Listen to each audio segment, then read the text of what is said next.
AeroPel is a nanocomposite protective layer specifically designed for corrosion protection and erosion protection.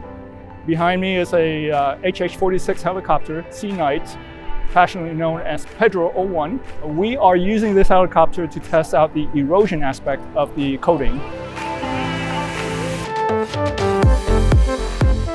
We're applying to the rotor blades of the forward rotor at the leading edge of each rotor blade to prevent erosion.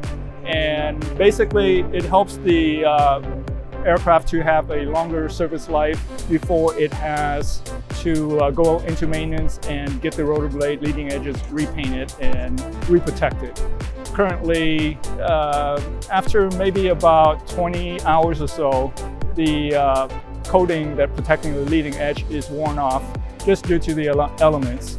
We believe we can at least double or triple that time before the maintenance is required. The benefit of the coating is basically it is a water-based system. Therefore, it's less dangerous to the people working around it, and it's better for the environment in the long run.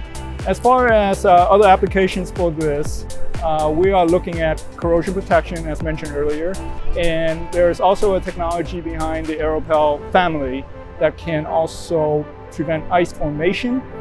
In the long run, we're looking at protecting wings from ice buildup during the winter operations. Hopefully, that's something that we can help the environment by not using all the current chemicals required for the icing process. With this fuselage section I have behind me here, I want to point out the corrosion control aspect of it. Basically, existing technology is from the 20th century.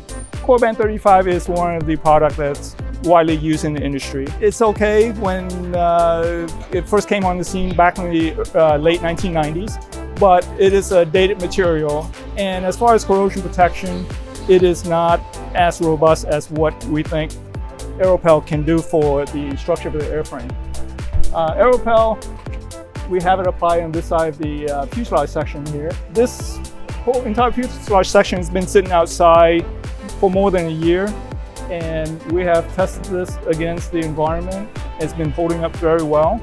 It is still repelling water like it should be compared to the existing technology that does not repel water. If you can't repel water, if it sits there long enough, it will create corrosion. And that's what we're aiming to do, is repel water to prevent corrosion.